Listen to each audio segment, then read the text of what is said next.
Hello, friends. You have a moment so that we may discuss our Lord and Savior Minarchy?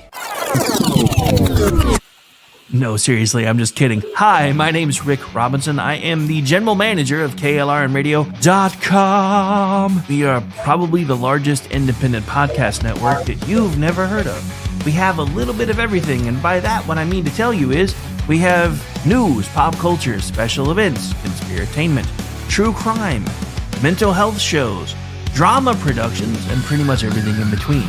So if you're looking for a new podcast home to grab a little bit of everything that you love all in one place, come check us out. You can find us on X under @KLRNradio.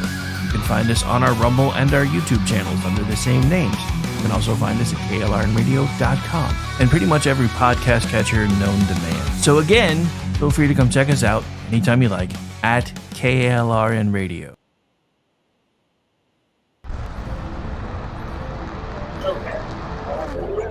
Are you ready to reach for the stars? Tune in to The Lost Wanderer, the #1 monthly podcast on good pods in astronomy. Join our host, Jeff, as he takes you on an interstellar adventure to explore the mysteries of space and the wonders of science. From rocket launches and distant galaxies to the latest discoveries in astronomy, each episode is a thrilling ride through the cosmos. Don't just gaze at the stars, come explore the universe with us. Follow The Lost Wanderer wherever you get your podcasts, and let's discover the stars together.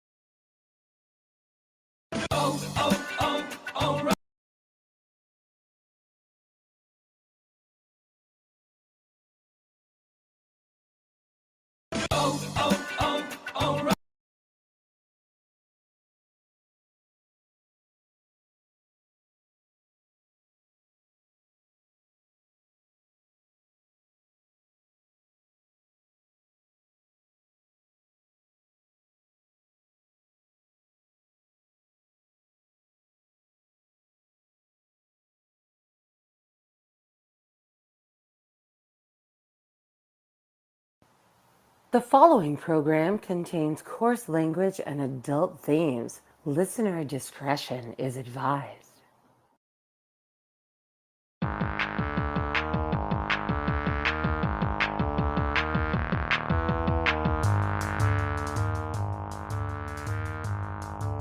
listen to a lot of true crime. I listen to it at night. I like the girl talk.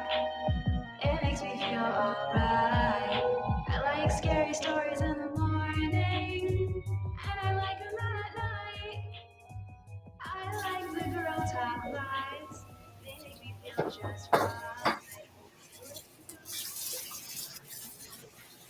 All right, welcome. KLRNradio.com, friends and family. You may have overheard us talking, just having some fun. We was talking about the upcoming summer events list. No, Front it porch will not. forensics. I was brainstorming some upcoming shows. Team No Pants for the win! Exactly right. Yeah, what he doesn't tell I'm down you for is Team No Pants. underwear too, and nobody wants to see. Hey, if you go no pants and you still have underwear on, you're not fully committed. That's all I'm saying. So this is Front Porch Forensics. This is our second show of 2025. Our first show under our new returning president, which is good for the economy, and I'm happy about it. Thank God. And to celebrate, we are in the kitchen instead of the front porch doing some baking here. I was supposed to say, I bake for the Tiny Tyrant because she wanted certain stuff. She's going to eat basically every muffin that I had last time that I made muffins. I said that they were like she could take them when they would be for her friends too. And she comes back, she's like, I ate 10 muffins today. I said, did your friends, what did they think? She's like, they didn't get any. Yeah, she ate all of them. So apparently these muffins, or at least the strawberry ones, are going to stay at home for her. But I am making chocolate chip ones too. But this episode tonight is going to be a little different. We're trying some new things, not just serial killers, not just mass murders and whatnots. Tonight we're talking about more conversational form. And this is how Daniel and I, you're going to get a glimpse into our lives at this point, because this is what we do almost like on a daily basis. Pretty much, is we just have these conversations. I'm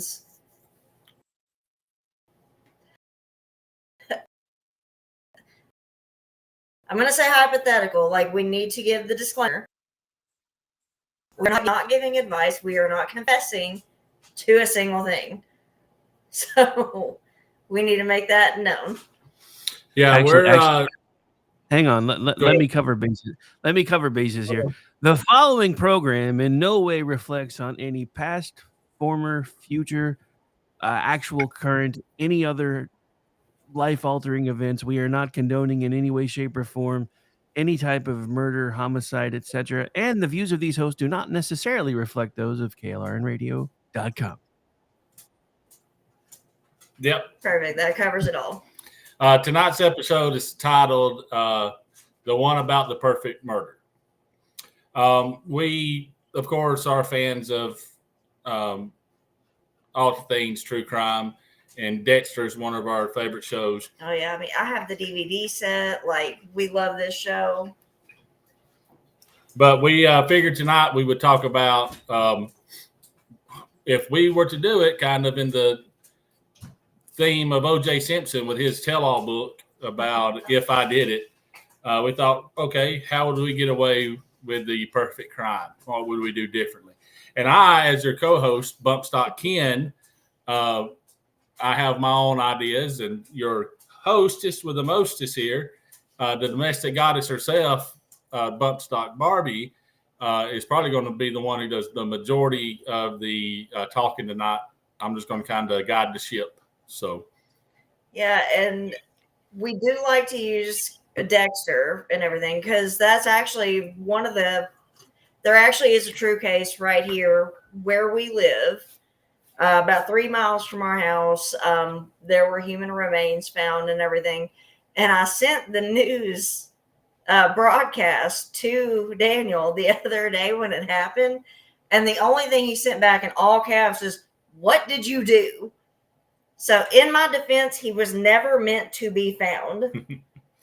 Yeah, right down the road there was somebody's pet dog found some bones that looked suspicious, and so the family called the police in, and turns out that it was a human bone.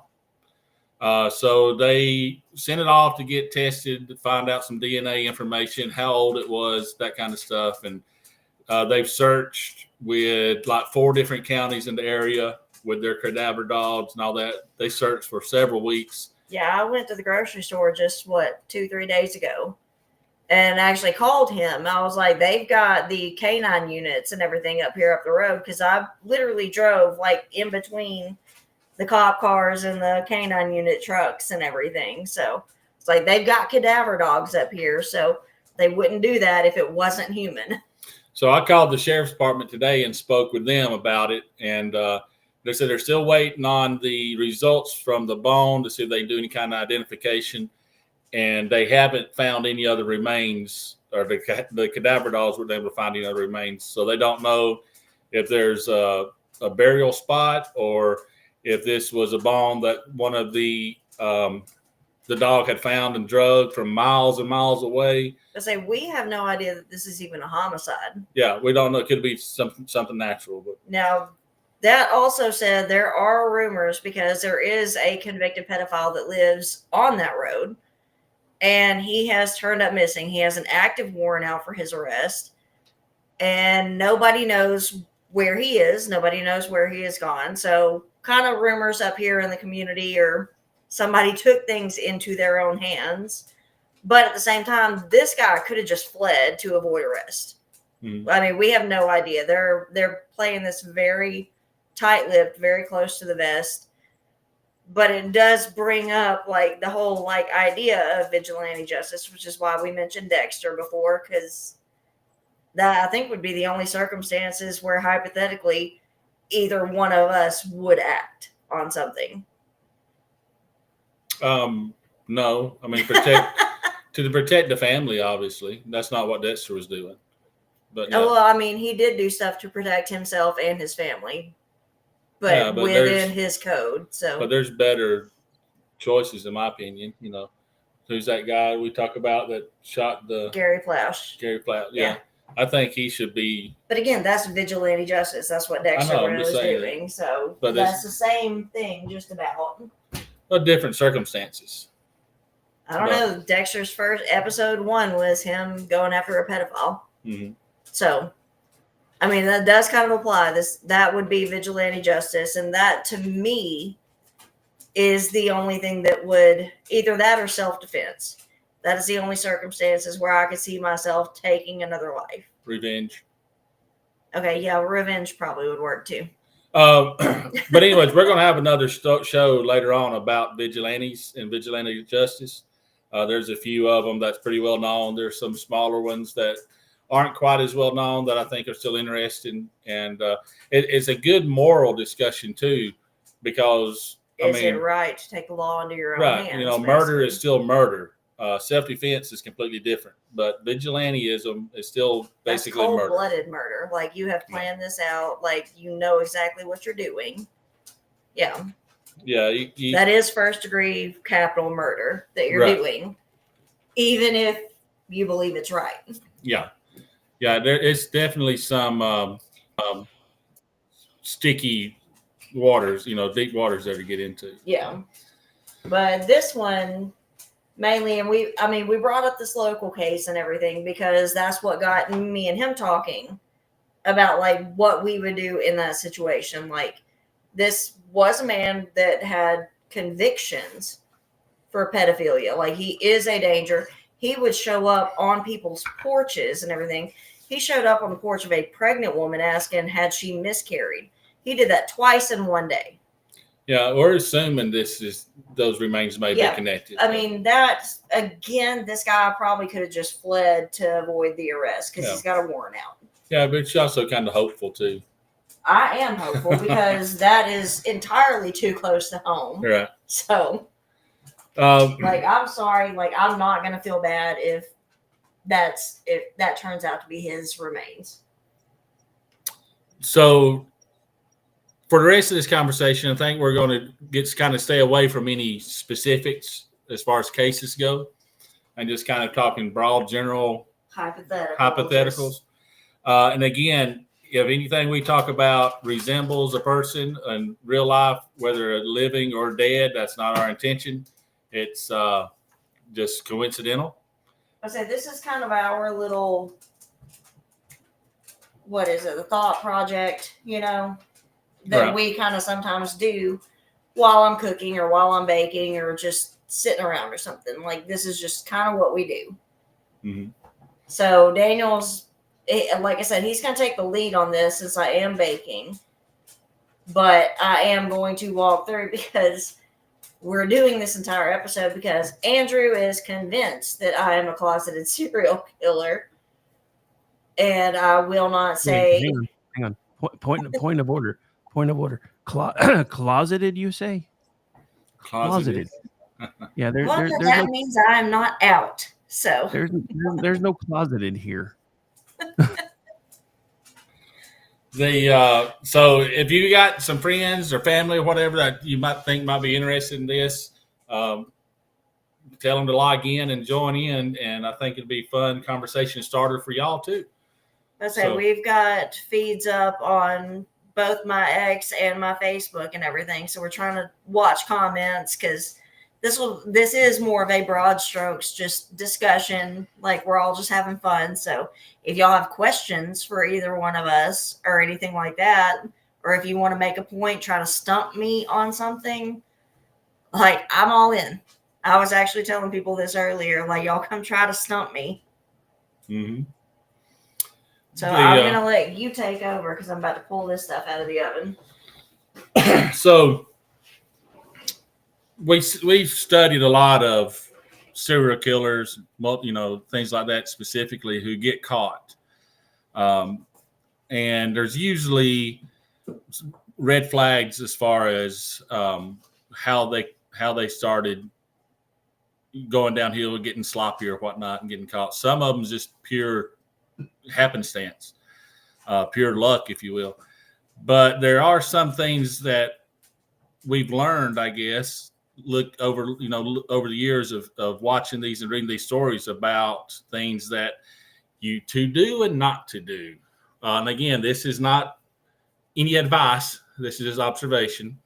And I've noticed that some of the main things, and one of the ones that makes the most sense to start with, is the don't crap where you eat. Okay. So your victim, if you don't have a pre-existing, what's the word? You're not taking vengeance out on a certain person. You just have that beast. I just don't like them, or I have this urge to do it. Yeah, you just got that beast you need to feed, where you just, some of these serial killers just has that in them. That's that compulsion. They have this compulsion in them to take that next step and to kill. The victim actually does make a big difference. It does matter.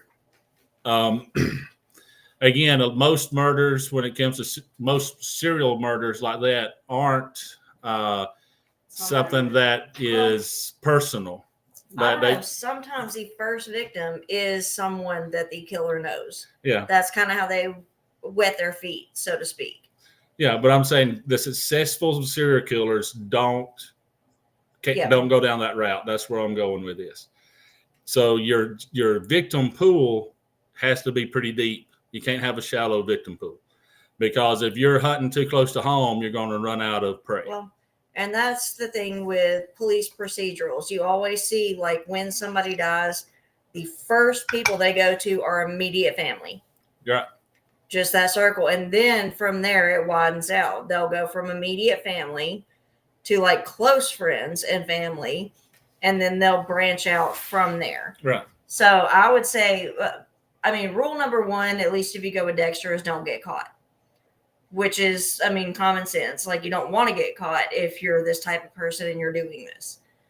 And the best way to not get caught is to minimize your forensic footprint. Mm-hmm. So first off, you cannot go after somebody that you personally know. Yeah, because that's, like I said, that's textbook police work. That's where they're going to start with. It starts very, very close to that person, and then that ripple effect just widens out as they go. Yeah, and especially for the person who is a serial killer or someone who is, feeding that compulsion, whether it be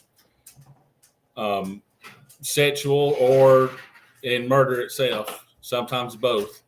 Like I said, you can't crap where you eat. You have to go outside and look for people who won't draw that suspicion. If you're gonna do it, go outside of the circle of people that you know. And I've even always said this part, and you can ask Daniel, because this is also very weird for somebody to think about. If I were to do it, if I were that type of person that had that type of compulsion, I'm even going to go out of state. I'm going to spread this across multiple jurisdictions. Like, one, it's not going to be somebody I know. And two, every time I do it, every time that compulsion takes hold and I do it again and again, if we're talking serial murder, it's not ever going to be in the same jurisdiction twice. Yeah, I know there's some famous ones, I don't want to say famous, but popular, I guess, that we haven't covered yet. But there are some killers, especially up in the Northeast. What was that? I'm drawing a blank right now, but he actually spread his body parts across a couple of states and several counties. But for that reason, it's to spread out the. There also is a problem doing that too, because then they're going to tie those body parts back to a specific person. And they will then tie that person either through DNA or other forensic evidence like the dental records and whatnot, forensic odontology. They're going to tie that back to a specific person. Then they're going to go to where that person is from. And that's where that pool goes out from. That's where that ripple effect goes out from. Well, like you said, step one is your victim, your prey pool, your choice as a victim. You have to choose wisely. Yeah. If you want to get away with it. So we see in that more, thank you, infamous and notorious killers that's got a high body count or success rate. They have victims that are similar because they're feeding that compulsion, but also they pick from a group of people that can be easily missed, that people aren't victims of opportunity is what they call them. Yeah. Like your prostitutes, your runaways. Yeah. Anybody like that does not have like a strong family connection or a strong even like career connection. Like somebody is going to miss this person, so they usually don't target them. Yeah. So like homeless would be a good. Homeless, prostitutes, the runaways, all of them. So that would be step one, is to find a victim pool that is readily available, that is deep, and that will be easily looked over. You don't want to get close to your family members, someone close to you, neighbor type issues. You have to be very specific with who you're looking for. I say if you've got beef with your neighbors, when they die, the first person the cops are going to look at is you. Right. Yeah. And another thing. So say we got our victim pool picked. We're going to choose homeless folks, right? So that's who we'll go after. That's who we'll target. People that fall through the cracks easily. So you've got your victim picked out. You're ready to feed your compulsion. What's your next step? You have to follow them. You have to learn their patterns and everything so that you can pick the opportune time to grab them, basically. Then nobody's going to notice because you do not want to draw attention to yourself. I mean, rule number 1, do not get caught. Reduce your forensic footprint. Like you always hear like the left talking about reducing your carbon footprint. Yes, stalking. 100%. That's exactly what that is. Mm-hmm. You stalk your victim. You stalk your prey. Like think of yourself as like the lion stalking the gazelle or something. You're going to figure out when they are at their weakest. And that's when you strike. Yeah, that's what I was saying about the hunter looks for his prey. Mm-hmm. You got to be specific with who you're looking for. You can't just grab someone that, oh, Jimmy at work pissed me off, so I'm going to take Jimmy out. You can't do that. I say you need to have a victim in mind that if you're a serial that fits, there is a victim profile as well as the killer profile. Like we always talk about profiling the killer. You can do that with the victims too. It's called victimology. Mm-hmm. Yeah, so someone said victimology up here in the chat. Yeah, exactly. Victimology is what is. Yeah, that was Pam. Yes, I love you, Pam. You get me. But yes, that's exactly what that is. You can profile your victims too. So you figure out, like with Ted Bundy, like these women all looked very similar, kind of came from similar backgrounds. Like he targeted them in the same exact way every single time because witnesses actually saw him a few times doing it. That's how we get the Buffalo Bill character from Silence of the Lambs, where he had like the fake cast on his arm and was asking the woman for help. Because that's what Ted Bundy did. He would play off of a woman's sense of like nurturing. Like we instinctively want to help. Mm-hmm. That's just part of who we are as women. That's just female nature, I think. And Ted Bundy knew that. He played on that. I think a lot of more men have that nature too, wanting to lend a hand and help as well. But I think that plays into the difference in physiology between men and women. Just the way we're built too. Men tend to be a much harder target because we can fight back more physically That too. generally than a woman can. But I think most of the time, like, the women are chosen because we will ignore our instincts in order to protect and help. Yeah, I mean, men do too. I'm not saying sometimes, yeah, but it's not as frequently. And I'm not saying this in any kind of sexist way whatsoever. It's just that, like, this is how human traffickers are working now. What they're doing is they're using small children now, pretending they're lost, pretending they need help finding mommy and daddy. So we women, we go to them. That's the bait for us. We will ignore everything in us that's saying, hey, something about this is not right. Mm-hmm. You know, and we see a child in need, and so we just instinctively go to them. And then the people who are using that child and everything that are surrounding us, we don't even notice until it's too late. Right. So there is that instinct in women that I think is stronger than there is in men. So do you think women tend to make easier, more readily available victims? So your homeless pool would be greatly removed, brought down because there's much more homeless men than women. No, you do see a lot of victimization of homeless men and everything too. But at the same time, their instincts are dulled because there's usually a lot of substance abuse problems that go along with homelessness. So they're not. I'm just talking about this hypothetical serial killer picking their victims.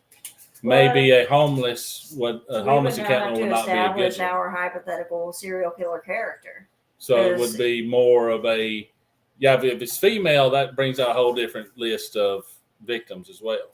So I say the victimology tells you a lot about the perpetrator too. Mm-hmm. So if he's targeting, like, say, homeless men, it's going to be a very different perpetrator than the Ted Bundys of the world. Right. So again, we would have to first establish our hypothetical killer now and what he is going for, he or she. Right. Women don't tend to be serial killers as often as men, but that's not uncommon either. Right. Like, it's not nearly as rare as people think it is. Mm-hmm. So we for the victimology to apply, we have to first establish our character. Well, I think women serial killers start with killing the spirit of the men they're with first, and then they go from there. To say something? No, dear. So we got our victimhood. You got to have not too close to home, someone who can be missed easily and not looked for, and someone that, quite honestly, the police really won't put much effort into. So now you got your victim. What happens next? Do you have a kill the same way every time, which we see a lot of that now, especially in Dexter? We mentioned him earlier. Dexter makes this elaborate kill room. He has this tradition that he does every time where he kills them a certain way, and he takes his trophy every time. On TV, that's really cool to watch. Yeah. I actually have a lot of takeaways from, like, we've watched Dexter repeatedly because I've watched those. So another one of my comfort shows. That's one of the few shows I will rewatch too. So Dexter, on the other hand, like, he's kind of where I got this reduce your forensic footprint thing, because he was a blood spatter analyst. He worked in forensics. Like, he would be the go-to. Mm-hmm. That said, like, yes, the kill room and everything with all the plastic everywhere, really good start in my mind. Mm-hmm. But the fact that, like, he has his little uniform that he wears, basically. And I think that he has, like, kind of the same one that's very cheap, very generic and everything, so he can dispose of it very easily afterwards. But at the same time, he's still going to shed hairs. He's going to shed skin cells. Mm-hmm. He's not wearing anything to prevent this. Well, it's and no television matter, as well. Yeah. But that's what I'm saying. Like, in real life, all of these different things are going to happen. He sneaks up on his victims and disables them with that medication, that drug, which is good because then they can't fight back. They can't bite. They can't scratch. They can't leave any kind of evidence on you unless they see you coming first. Right. So, I mean, all that's well and good. But at the same time, like me, Like, if I'm going to go to that great length not to leave anything behind, I'm telling you right now, I'm going with some kind of like hazmat suit. I'm going with something, made out of vinyl that even if I shed hairs, it's going to be contained within that suit. They cannot scratch me. They cannot bite me. When I touch them, even with gloves on or whatever, I'm not shedding anything onto this body. Sweat, any kind of bodily fluid, like it's all going to be contained within this suit. Really uncomfortable, really unwieldy. But if you don't want to leave anything behind, you have to start with yourself. So you would have a kill room where you can control all that. I say that's where I would take them, like after disabling them. But because we've seen that in the show and everything, where somebody saw him coming and they fought him. They saw him, like everything, maybe even wear a mask, but especially if you work with the police and everything. But for me, as a person who does not work with the police, I think I have a fairly generic look, like, unless they can identify the tattoos that I have, probably going to look like a lot of other women in our community and around that area where I found them. Because again, I'm going outside of where I live at this point. That's what I'm saying. If you're going to go outside of where you live, find your victim, then you have to bring them all the way back to your hub to do your deed. I would have. That's a lot of transportation and moving parts. I'm not transporting anything either. Then how are you going to take your kill room with you? You just have a way to do it. Like if I'm already planning to have like the containment suit and everything, wherever I take them from, I'm going to have some place close that I don't have to put them in a car. So that way, no skin cells, no hair, no fluids, no nothing are in my car or in any car that I have rented using even a fake ID. Like I'm just not leaving that trail. Wherever I grab them from is going to be just about where they die. Right. So if you're going to go to have that much trouble and all that, then your stalking is going to have to take basically months of setup time. Oh, I would be extraordinarily thorough. And say you find your victim in Dallas, Texas, you're going to have to find a room that you can sterilize. Or just close outdoors. Close enough to your person that you can get them there, don your suit, do your deed. When I grab them, I'll be wearing a suit. So you're going to get them into a place that is nobody private. Can see me in your suit. That would be the best way to do it. We're talking hypothetically here. Ladies and gentlemen, as you can see, Bump Stock Barbie will never be a serial killer because she's too OCD about it. She will never get caught, but in reality, in the real world, she can never make it happen. There really is no feasible way to do that, because if I'm going to focus on somebody that wouldn't be missed or something, if I'm going to go homeless, if I'm going to go prostitutes or something, really and truly the best way to do that is I can find them in an alley like that they travel down all the time. It is not well traveled, that they're, is kind of unlit, no security cameras. Because you got to think about that too. A lot of places now have security cameras basically everywhere. Mm-hmm. So you have to scope out where they are, where you're going to pick them up from. Like you have to think about all of these things. Right. So you've done your deal in your clean room on your converted box truck, whatever it is that you're using. Not even that. I'm going to go outdoors. What are you going to do with the body afterwards? Probably just leave it. Just leave it. If it's outdoors, I've left nothing behind. The elements are going to take care of any kind of trace evidence that might be there. So basically, you're going to go to different cities once a year on Halloween in your suit so you can blend in and then do your deed somewhere. Because that's the most. I don't know. Halloween seems too obvious. So I wouldn't even pick that. Any other time you're wearing a suit like that, you're going to get busted immediately. You're going to draw suspicion. Not unless I have tracked my victim very well. I know exactly where they're going to be at any given moment, and I know that place is unsupervised. Nobody's going to see anything. Like, I will reduce the risk of witnesses to the best of my ability. The ghillie suit. I have one of them. So you're going to do it outdoors and just leave the body where it is. That way you get a quick, clean escape. I say there will be they wouldn't look for anything to transport a body. So they're not looking for any kind of vehicle or anything else. You leave it out in the elements too. Like, I would even look at weather patterns. I would pick a night where it's expected to rain, because that's going to wash away a whole bunch of stuff. Mm-hmm.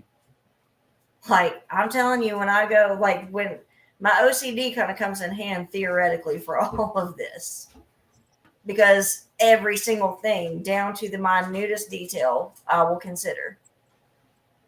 Yeah, I mean, if this is called the perfect murder, so we're assuming that all this would actually work out. So why not do this way? I know we said homeless and stuff like that, prostitute, whatever like that. If you choose the prostitute type role, at least you could get them.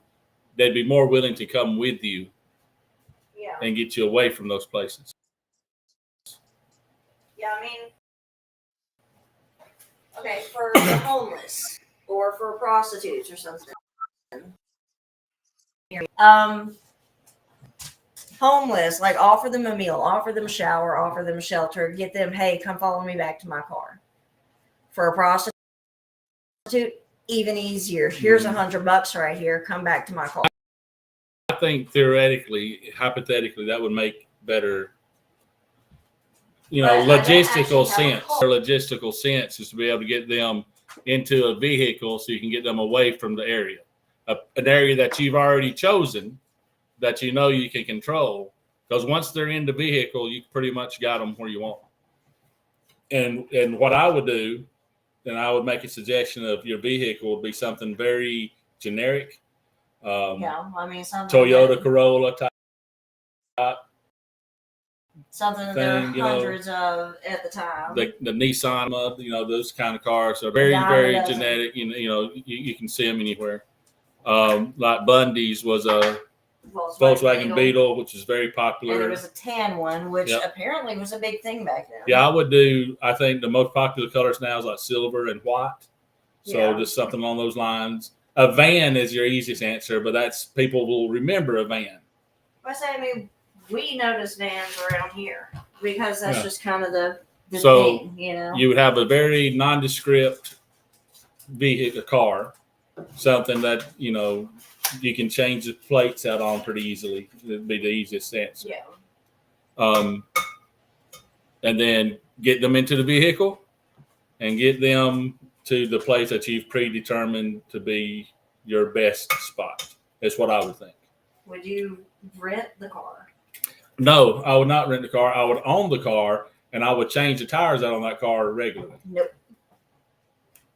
Okay, she's going to explain to me why that's a bad idea, but I think it's better than renting a car. Is a really good start, but as long as you buy the insurance on a rental car and everything, they detail the crap out of these things when you return them. They're supposed to, but I can't control that. That's true. That is something out of your control. But I've rented cars before that had cigarette butts under the seats, so I'm not trusting them to do it. So we hypothetically are thinking that this rental company is going to do their job. They are going to detail this car. They are going to clean it. They're going to vacuum it, everything that they can before they rent it out to somebody else. But you also know how hard it is to make sure you get everything. Are you going to trust a rental company, a guy who's getting paid $9 an hour? No, I'm not. Okay, so I would own the car. And again, if you got a nondescript silver 1998 Nissan Altima that is paid for, so all you got is liability insurance, you swap the tags out with a local vehicle once you get to whatever city you're in. You're 2 states away, you do your deed, you drive back to the next state, swap your plates back, go back home. They're not going to have somebody. Well, we got somebody killed in Dallas, Texas. They was driving a silver or white Altima. Let's go to Mobile, Alabama, and see this guy that's got a silver. There's a lot of potential witnesses between A to B there. Again, very nondescript car. You'll see a million of them if you pay attention. But still, somebody somewhere in is going to be interviewed. They said, well, I did see somebody screw the plates on a car and everything and do all this other stuff. Like somebody somewhere will see something. If you are good enough to pick a spot in the woods to hide your body and to do your deed, then you can find a spot that's you can swap a plate out on. Now, I mean, the woods and everything, the wilderness, somewhere like that.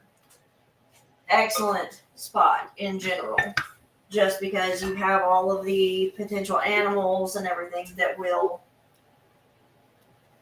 carry off parts of the body. They will disperse of that body for you. You know? But like I said, I still think it would make the two caught up in the disposal part. The animals in the woods do an amazing job. Yeah, disposal is important, which I think is why it's never going to be done somewhere. Mm-hmm. It's never going to be done in any kind of confined space. No. The kill and the disposal will all be done outdoors because there's just so many ways that any kind of trace evidence will be negligible. Also, a good spot is desert as well. Because there's a lot of predators out there too. And the sand is very abrasive. It takes care of their bodies pretty quickly. So your prey pool is important. I would say, it all starts with your victimology.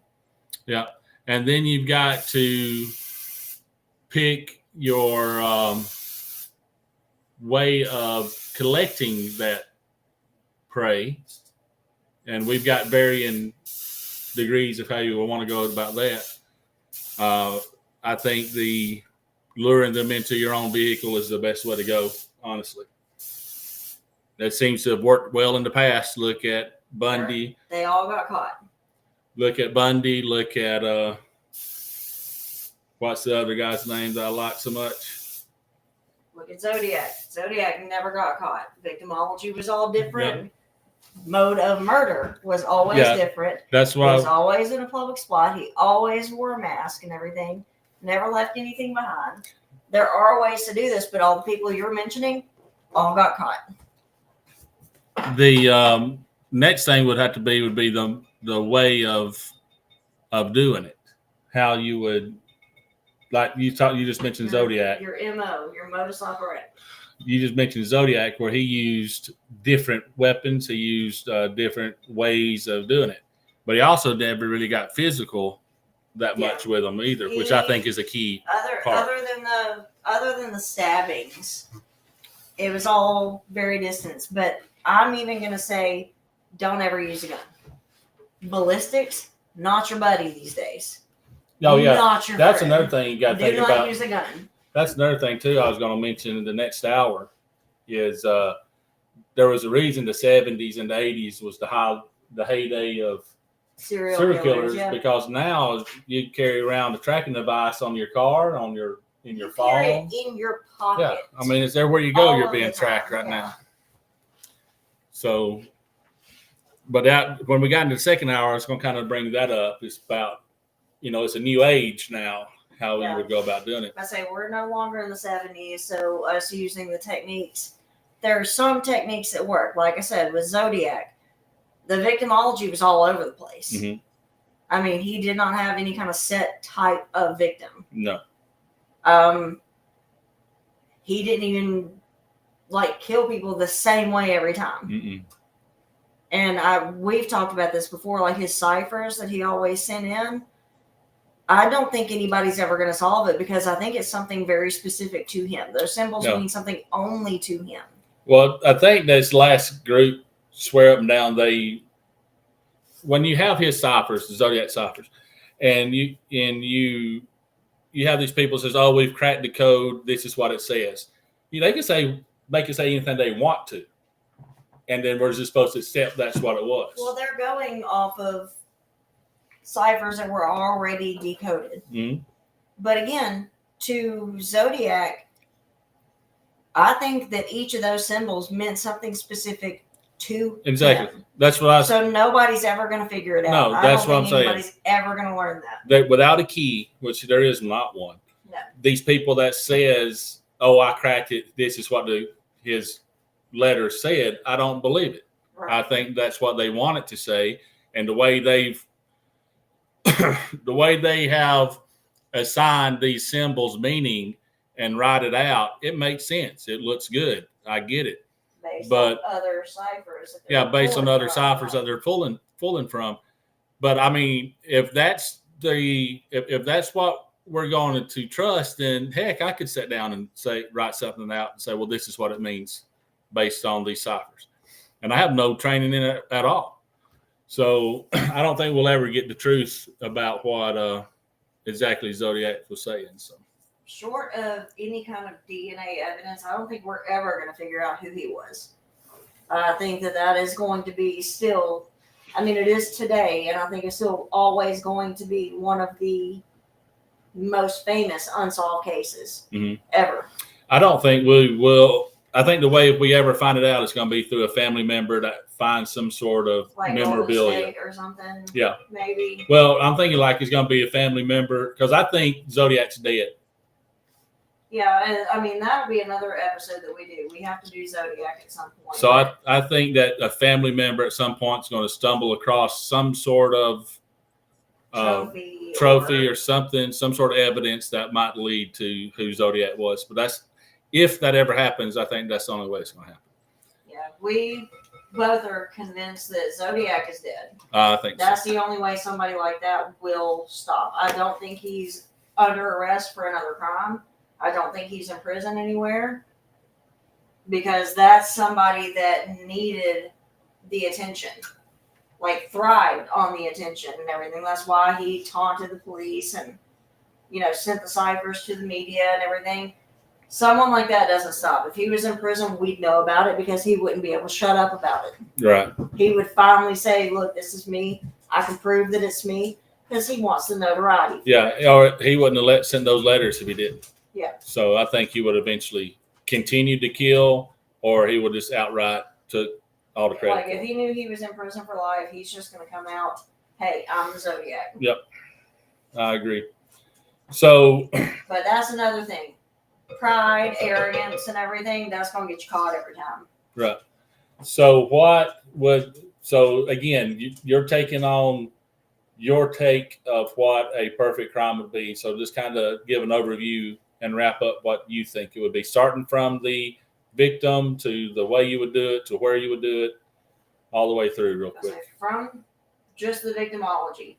Don't ever go with somebody you know. Find a complete stranger, preferably in like maybe a completely different state that you live in. A victim of opportunity, somebody that is not going to be missed. Somebody they're really not going to look into because, hey, these people die all the time or they go missing all the time. We have bigger things to worry about. You want that to be the mentality of the cops there. If you're going to be a serial about it, don't ever do it the same way twice. Again, everything to minimize your forensic footsteps. No guns. Ballistics are not your friend, especially nowadays. Like we're thinking of this in like today's day and age. You need to think of the science, the DNA science, the ballistic science, everything that goes into this. Well, so you're saying like a bladed instrument? Blades are actually probably even your best bet because there's so many types of like serrated blades or smooth blades. Like it would be hard to match it to a weapon unless they actually like have caught you and they're comparing it to something that was in your possession. Well, they can also, they can tell what kind of blade. Yeah, is used. they'll be able to tell if it or not, but until they had actual like suspected weapon to compare it to, no, they can't narrow it down. They can just say it's a serrated blade. Right. Now, with ropes and everything, because of the fibers in the ropes and stuff like that, they can actually narrow it down to where the rope was manufactured, where that batch was sold at.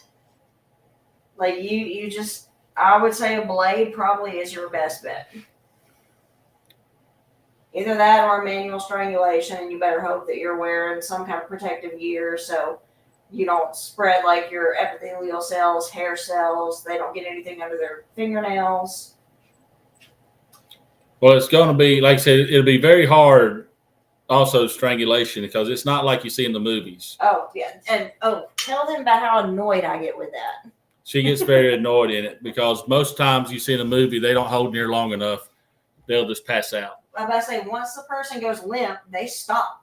And I'm like, dude, they just passed out is all that happened. Keep going. She gets very adamant about that.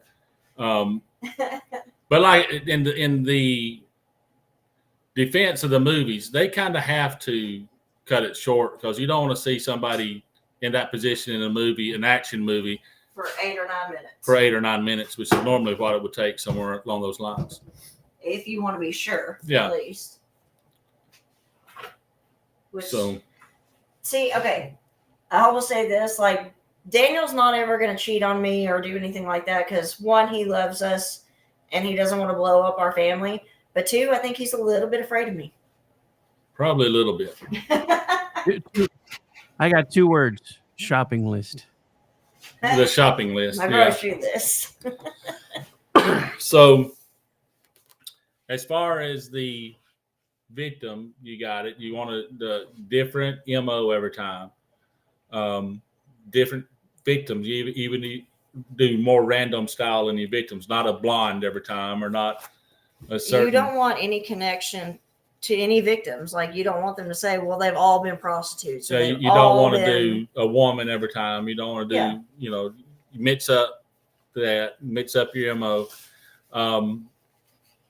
Would you mix up? I would, like you said, don't use a gun, but I would change up the weapon every time, as not every time, but more often than not as well. Yeah. I mean, if you're wearing protective gear and everything, you can go from like a blade to manual strangulation or something. Or, I mean, okay, a fishing line, because there's no fibers to connect back to a fishing line. Just don't leave it behind. Right. Because they can also take that and say, okay, well, we've got this fishing line that was left with the body. They can actually tie that then to the batch and everything, the brand that was made. And So you're thinking that for the perfect scenario would be no dismemberment, no kind of raping of the bodies, nothing like that. It would just be. I mean, we're talking me personally. Like, I would not be like a sexual let's not killer, say like, you personally. Let's say this hypothetical person who's doing these killings. If you want your best bet at getting away with it scot free, you don't want to spend a lot of time with the that body. No, you don't. Limit your time. That limits your forensic footprint. Yeah. Because, I mean, that's less time that you have to leave something behind, even accidentally. Just. Well, we have on the chat here, your Aunt Pam says, a knife or blade, if it's your weapon of choice, be sure to scrub all those little nooks and crannies. And I was going to mention that as well. Yeah, it's absolutely. when if it's going to be done up close and personal like that, it's a lot more opportunity to get. People don't understand. And I mean, I could actually bring out a serrated knife from our butcher block. No. And I was just going to say, like, we actually have knives in here that I'm going to show anyway. Like the serrated blades. Those are the ones with the teeth, like your steak knives and stuff. Now, most of them, the blade and everything, the metal actually goes down into the handle like that. So blood and skin can get down in there and you can't scrub it out. Now, my paring knife, see, it's just solid metal down into that. There's no way that anything can get down into the handle. You want a one-piece forged weapon. Yeah, you don't want something that blood and skin can get down into the nooks and crannies of unless you plan to dispose of that weapon. Yeah.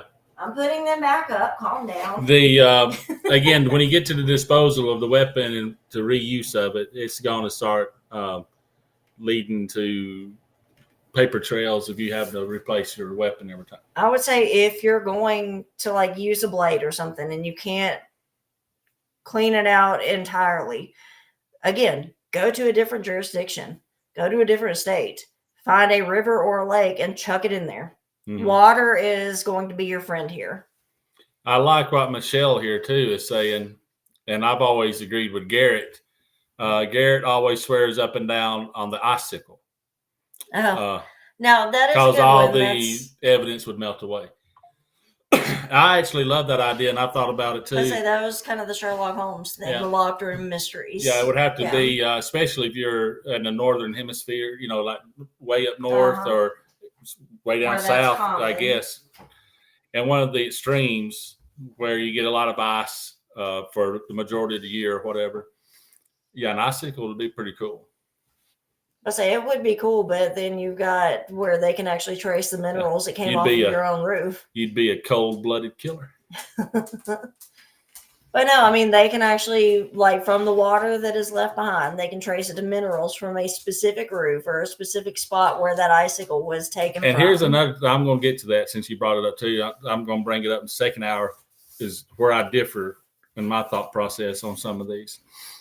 But so and I agree with you on a lot of it, especially changing your MO and your weapon. And your weapon. I differ on victimology a little bit too, but the MO, the victimology, the MO, the weapon choice, things like that, I kind of agree with you on that, keeping all that changed up all the time. The victim set, I like being very random as well.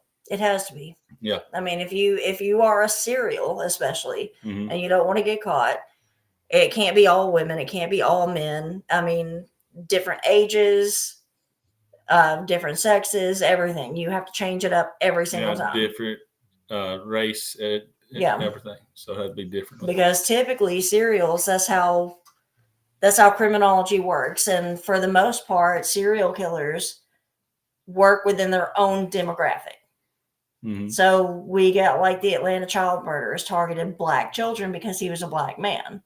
Well, I don't know. I still have issues about that one, but we'll cover the Atlanta child murders on another episode. A lot of them tend to stick to their own, like you say. They always do. Like Gary Ridgway is one exception because his were victims of opportunity, and they were all prostitutes, but they were different races. I think he would kill Black women just as easily as he'd kill white women. Right. Again, I think the best case of not getting caught, honestly, is the Zodiac. As far as the way he was doing things. I mean, here it is, 2025, and we still have nothing. Yeah, I do think if he had continued, he would eventually got caught. Yeah, but I do think that something happened, and I think he's not with us anymore. I think he's probably passed on. Yeah, but yeah, I think he had the right mindset, and the way he did things was the correct way to do it. But he just, I think he got killed or some sort of health-related incident. And maybe. Yeah, are we talking about the Zodiac killer? Because everybody knows that's Ted Cruz. Because even Ted Cruz says prove it or not. Well, he could have also got hired and, voted into the Senate. He's just been too busy. Yeah, that's true. That's possible, too. I mean, his last quip about it when somebody said, we all know you're the Zodiac killer, he's like, try to prove I'm not. That's true. I do love him for that. Like Absolutely. He's just kind of leaning you have into to embrace it. It's so funny. And I will stand by today that Norm Macdonald was a serial killer too. Oh yeah, we have a theory about that. I really do. We'll touch on that later on a different show. I mean, kind of almost the same thing as that meme about Bob Ross. Like he's painting all his, like where he's dumped bodies and everything. Right. But that Norm Macdonald, when he talks about like his tour dates and like funny things that have happened in different cities, yeah, he killed somebody in all those cities. Yeah, I guarantee if you look at his tour dates when he was real popular, that there's going to be some coinciding deaths in that city. Yeah. I just got this feeling. And it also, go ahead. Speaking of random serial killer stuff, have you ever heard Vincent's theory that Gandhi was actually Jack the Ripper? I have not. Because apparently they came to Britain, or he was in Britain and left Britain at the beginning of the killings and left at the end. Oh yeah. Okay. We'll have to look into that one I'll have because to get Vince and all that one, talk to him. yeah, I was about to say when we do H.H. Holmes, because there's a Jack the Ripper connection there. Yeah, that's pretty I mean, that's a pretty heavy. Yeah, but still, like that would Conspiracy be theory really there. cool to have him on when we do that episode. I want to do a episode on the Alienist as well, which was the cops basically back then. That was the pre-runner to the basically the criminal minds units. You know, they had that like the precursor to like John Douglas and but this was back in the 1800s. Okay, So it was really cool. We'll look into that. I like the older historical stuff too. When it comes to, I say he's way more like police procedural, I guess, than I am. I'd like to if I can take anything like this and look at the surrounding history of it. I just think even with biblical stuff, I love to find biblical stories and look at the surrounding histories around it that aren't tied to it, just to kind of get the whole picture. I think it makes it a much better, much fuller story. So, yeah. But anyways, so body, getting rid of the body. You just leave it to the elements. Yeah, I think the elements are your best friend because that's even today, like with all the science, all the technology and everything that we have, I think the elements are kind of on the side of the killer. Do you bother with a shallow grave type situation, or what do you do? Well, I mean, that would depend. I think mixing it up and, concealing some of them, burying them, or submerging them in water or something versus leaving some of them outside. I've always heard that submerging in water is good for it washes away a whole bunch and it of also stuff. makes the body start, as long as it's not super cold. Yeah, it helps the body to start decomposing faster, differently. The skin starts slushing off and everything quickly. I don't know if my mom's listening, but she'll know this story because I heard it from my family, and this is so bad. My grandfather on my dad's side, my dad's dad, he was a cop in Birmingham when I was growing up and everything, and not a good man or anything. Bunch of rumors and everything that he was responsible for the deaths of 2 black boys that were found tossed up under a porch during the civil rights movement. If that kind of gives you any idea of the type of man my grandfather was.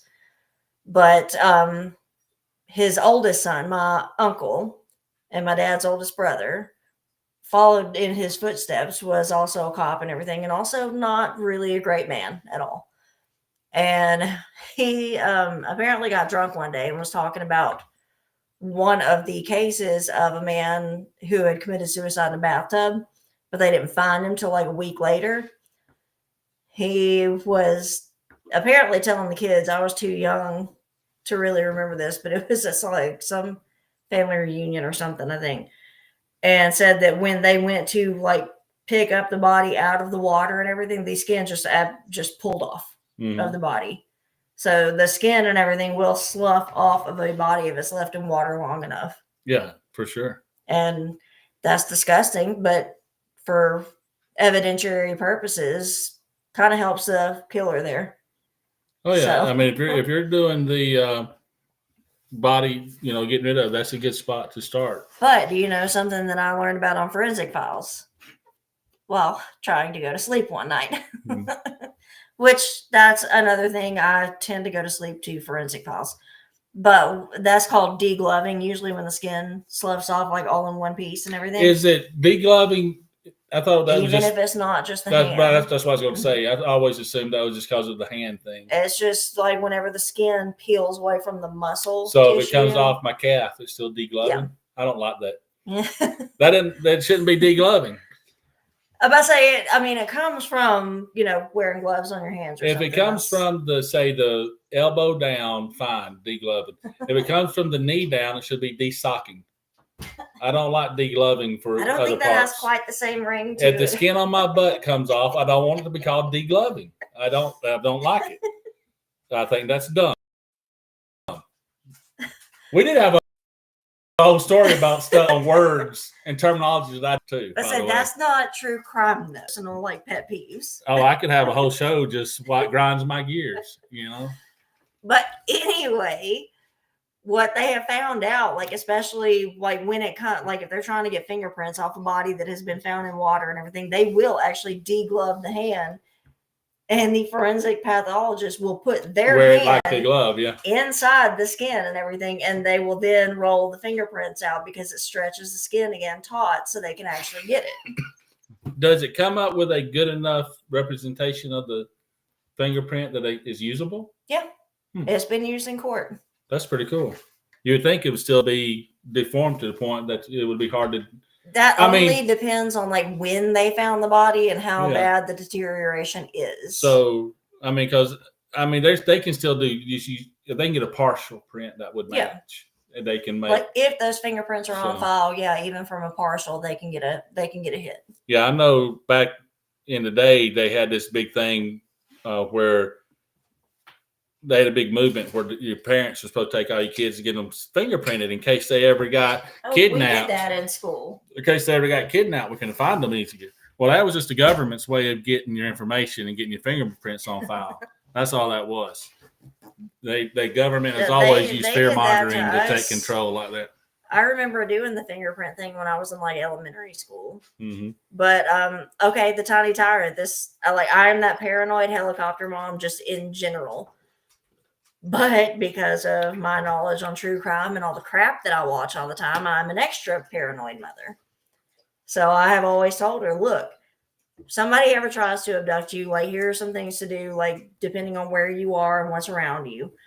First off, always make a scene. These people are trying to get in and out and get you into a vehicle or whatever with the bare minimum of fuss and attention drawn to them. So make a freaking scene. First off, when we're like at Walmart or the grocery store or something, I've always told her to hold on to the buggy because if anybody tries to grab you, they're going to have to try and take that buggy with them. Like, do not let go of it. If, God forbid, knock on wood, if they ever get you into a car, start, like, especially the handles and everything, because they're that hard rubber. Start biting into that as hard as you can because you're going to leave your teeth impressions. You're going to leave your saliva. Start pulling out clumps of your hair. Pee. If you feel like you need to puke because you're so scared, puke. There are so many things that you can do to leave evidence that you were there. That whoever owned that car or whoever rented that car or whoever it can be tied to, they're going to figure out that you were in their car.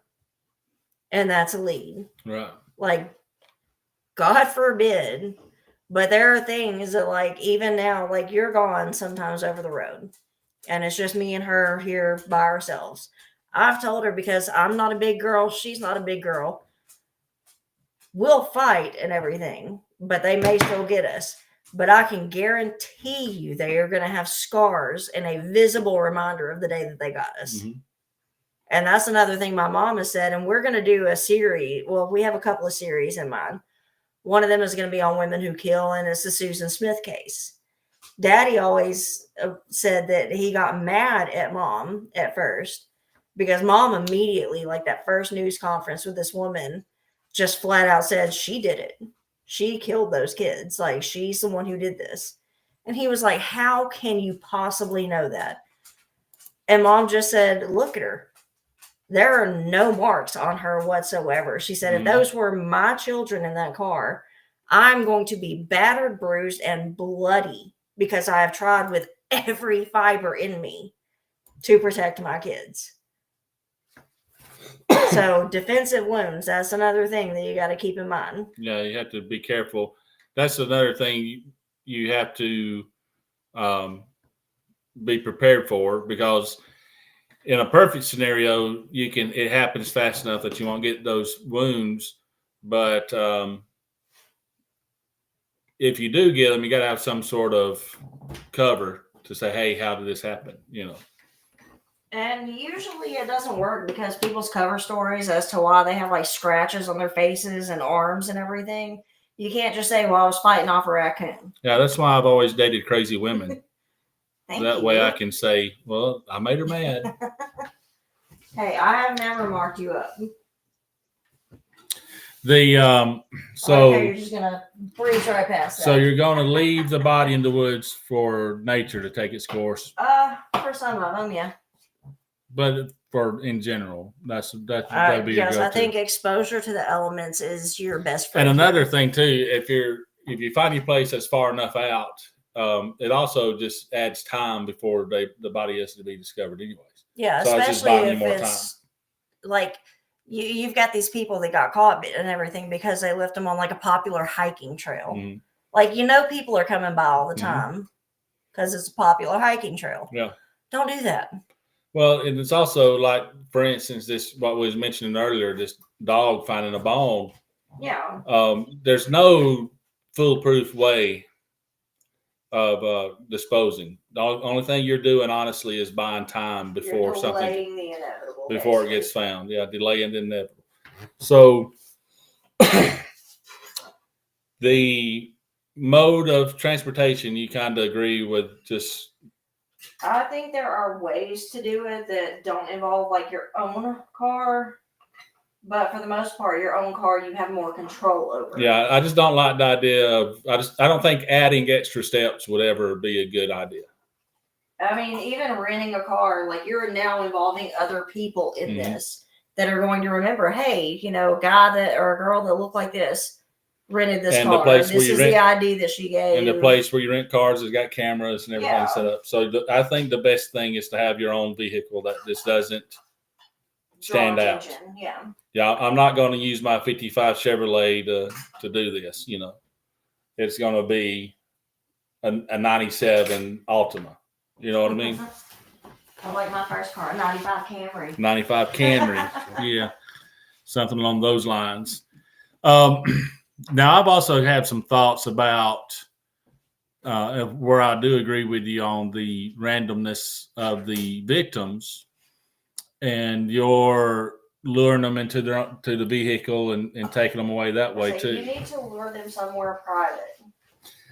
I think that is important. You want as few witnesses as possible. Yeah, and I think that along those same lines is a good idea.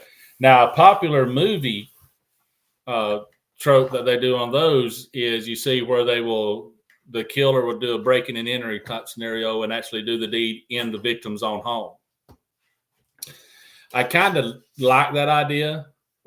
I kind of like that idea if you can. I say, how would you do it though? I kind of like that idea if you, number one, are skilled enough to breaking and entering without leaving much evidence, which like a lockpick set or something along those lines, which can be purchased. I mean, you can find them pretty easily, legally as well.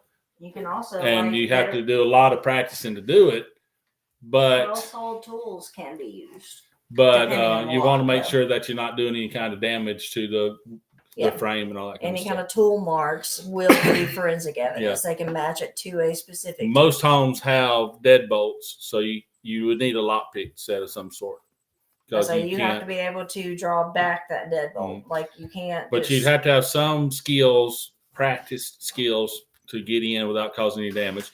You would need to be able to do it while they're not in the home, and this is my just thought process, and then let them come back, and then you be there when they arrive, which would take a lot of stalking, a lot of prep work to know their routine. You'd want to pick someone who's single.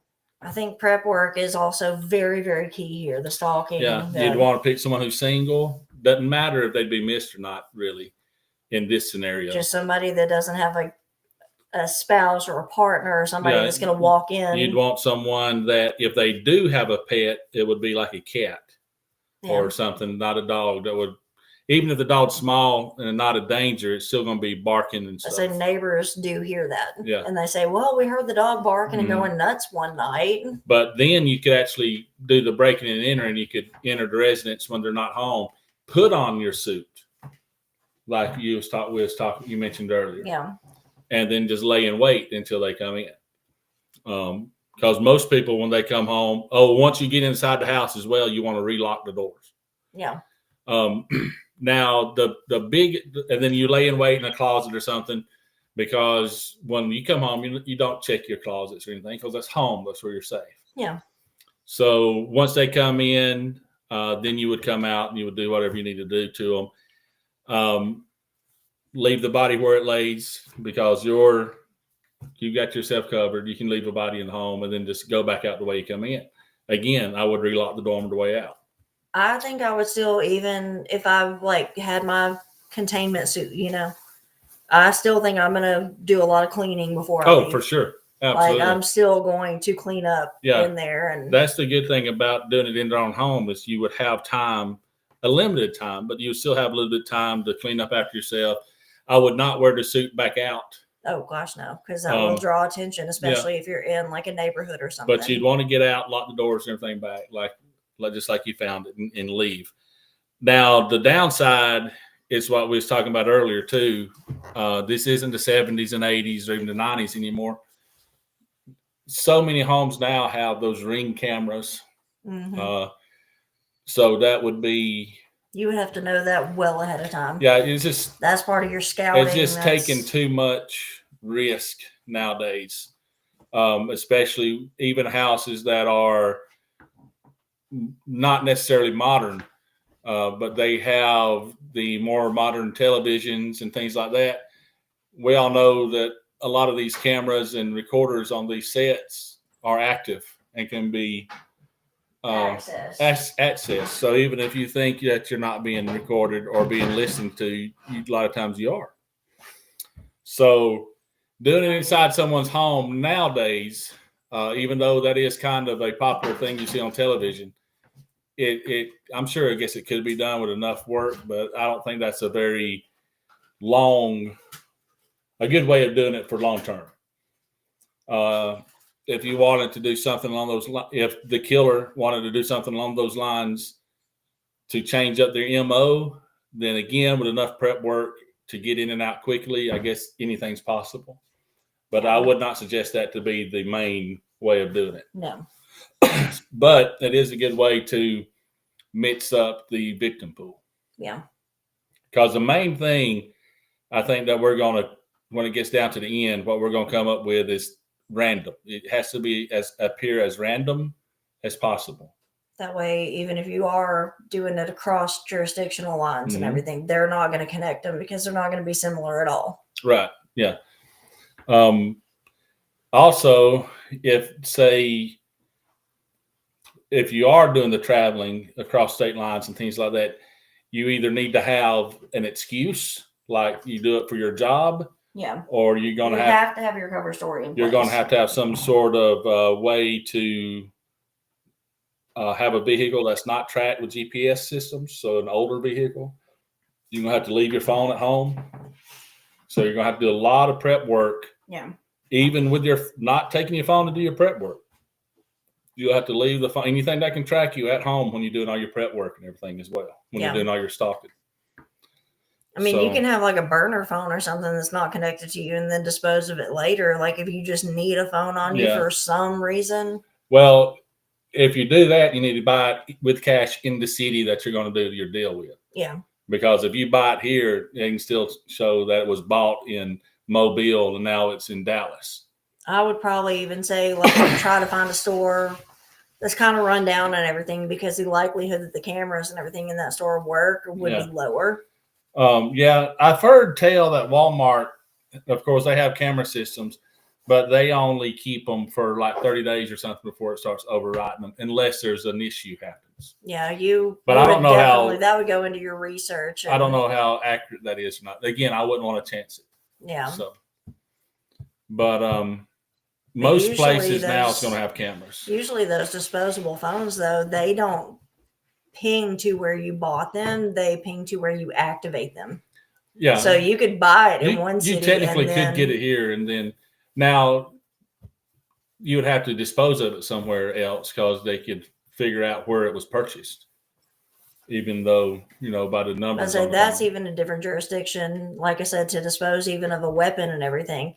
Everything that you need to dispose of, do it in water and don't do it in the same place. Mm-hmm. Like, don't do it where you have committed your crime. Go to one place to dispose of the weapon. Go to a different place to dispose of, like, the phone if you have a disposable phone. Yeah. But yeah, now, like I said, nowadays with the way things are with tracking and cameras everywhere, it would be almost impossible. It makes it way, way, way more difficult. Yeah, I'd say near impossible to be a prolific serial killer along those lines nowadays. It's just too easy nowadays to track, and especially even now what we know with like criminology and victimology, and I think that's why you don't hear about serial killers like you used to. You still get some pops up every year. You find a few stories popping up, new ones, but not like you'd had any heyday back then. I mean, you had the people back then killing between like 30 and 70 at the very least.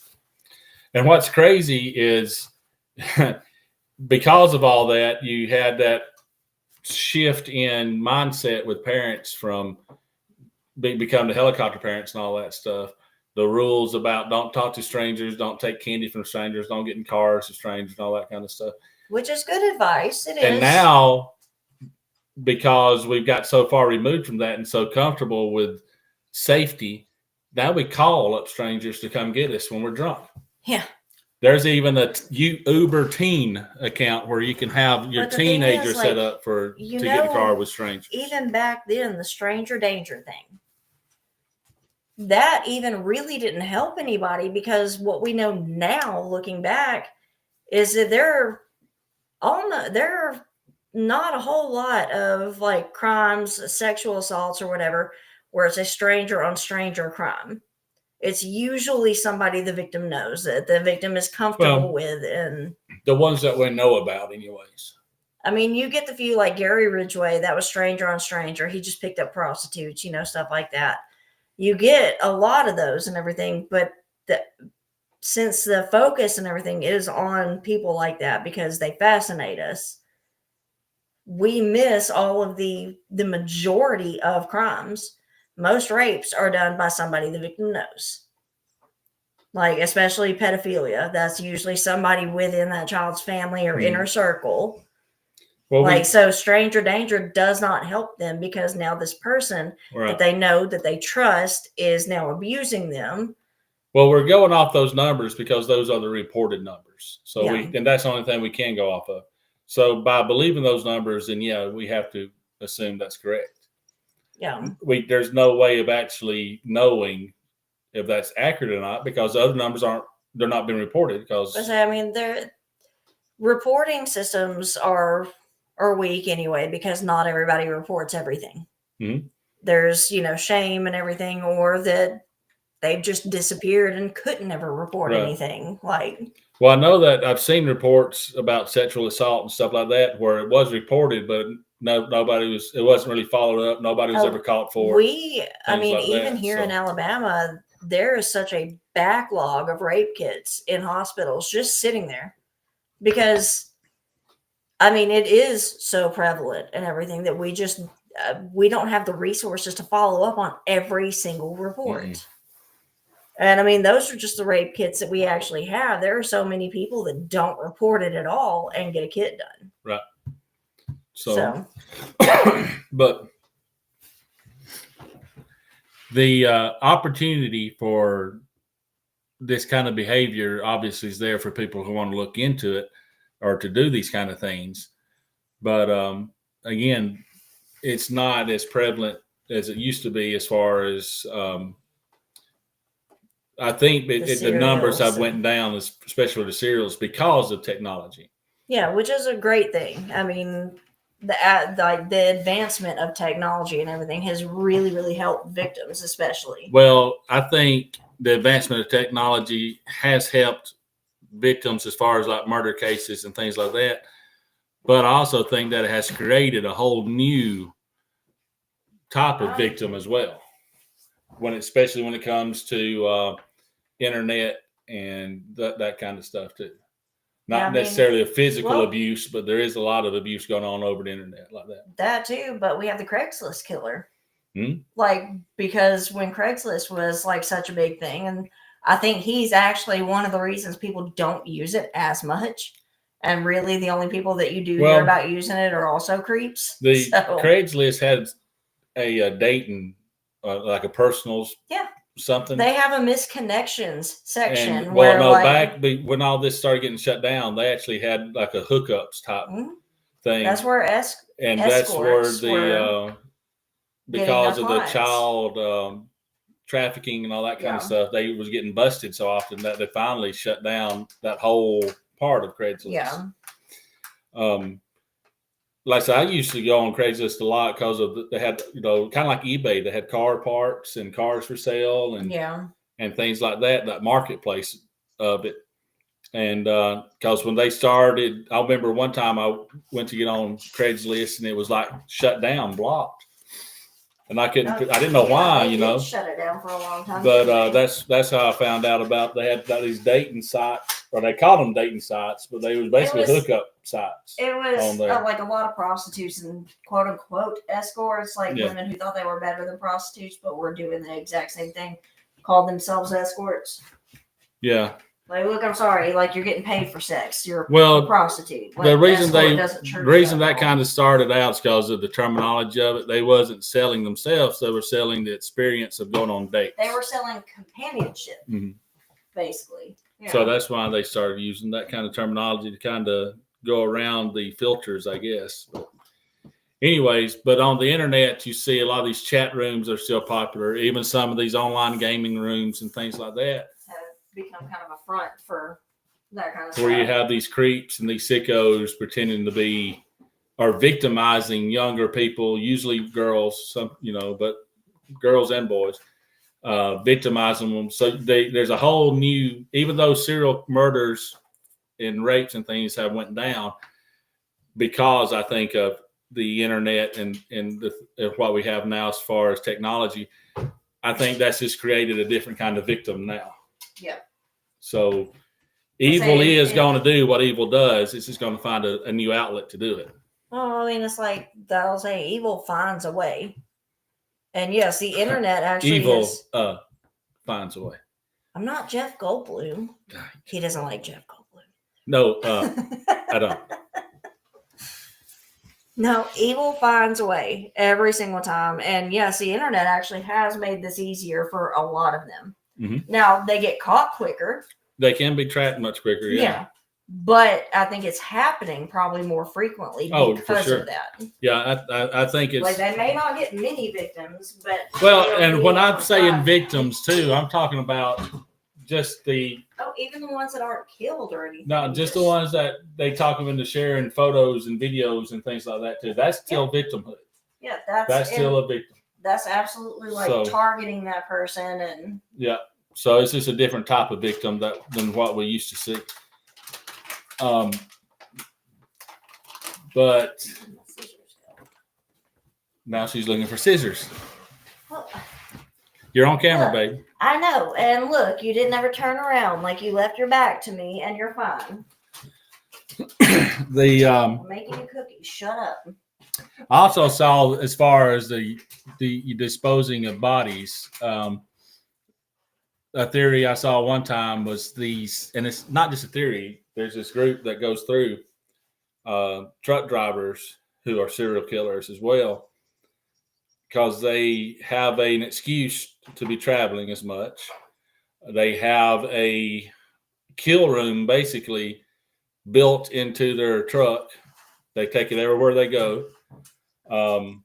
Plenty of opportunity for victims, and they have an easy opportunity to dispose of the bodies. So we're going to do a show in the future about the serial killer truck drivers. Which would be a lot of fun since you're a truck driver. Yeah. I'm going to let everybody see that I'm giving you the knife. Get me a third cup of butter over the stick. A third a cup? Okay. Which 5 1/3 teaspoons is a third of a cup. Okay. So I'm stepping away. In my mind, I'm picturing these truck drivers going down the road. They got Red Sovine or somebody playing on the radio, the windows down, and they're just drinking their coffee, and they reach over and they grab a hand and pitch it out the window. Then they drive another few hundred miles and they take a foot and they throw it out the passenger window. So you gotta go miles, not feet, people. So I said miles. I know. That's what I'm saying. Like, yes, it has to be miles. Also, I've always thought in that scenario, going down Louisiana, all those swamps, they go right up against the roadways, would be a good opportunity as well. Should we point out that I used to live in Louisiana? Or would that make people even more suspicious than they already are? But a huge bridge network going through the South like that.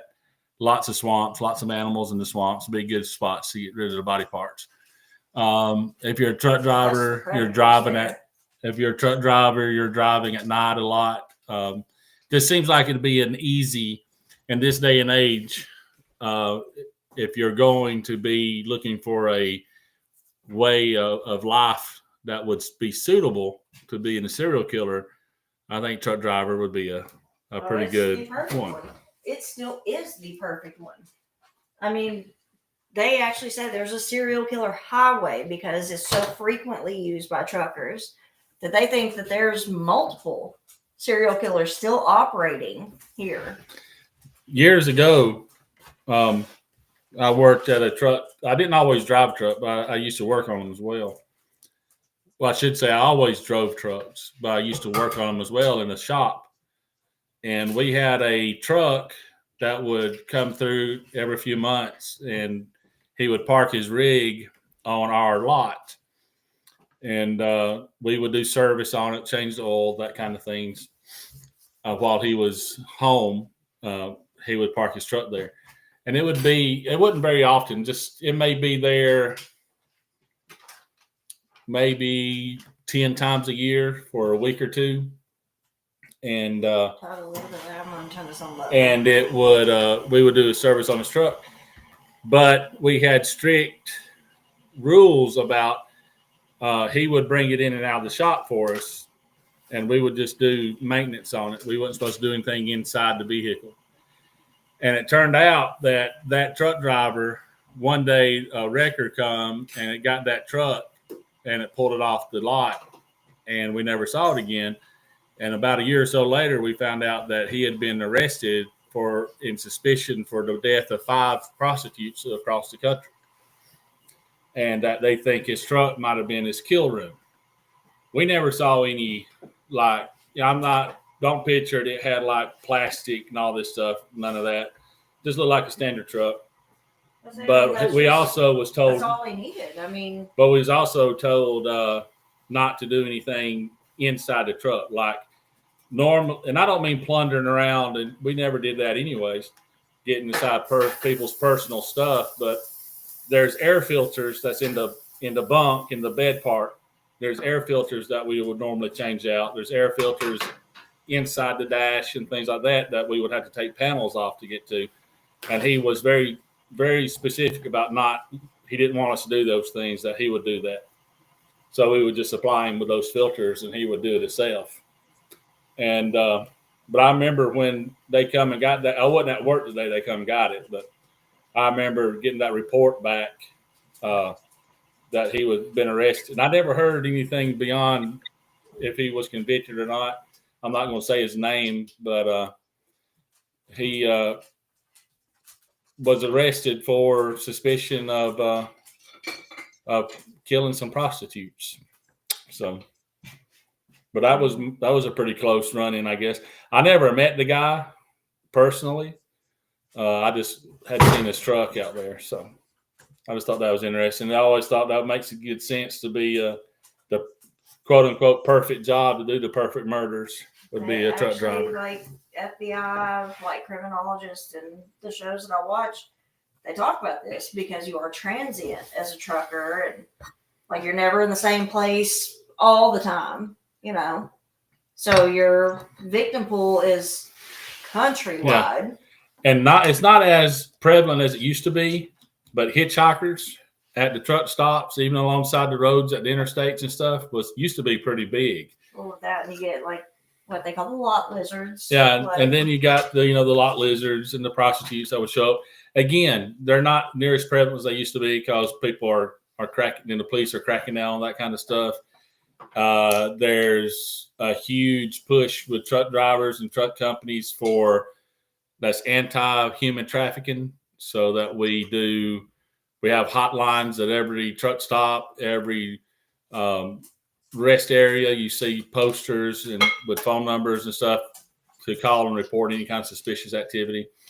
So they're definitely cracking down on those kind of situations. So trying to get ahead of it, I guess, or trying to curb it, because it is an issue. So, but again, the reason it is an issue is because it seems to be pretty successful. And I think if you're going to have modern day serial killers, that would be the profession to be in, that or a doctor. Well, malpractice kills more people annually than just about anything else. Yeah, I think, again, doctors and nurses. We should do like the Dr. Death episodes. Doctors and nurses also, I think, it's a perfect job to have.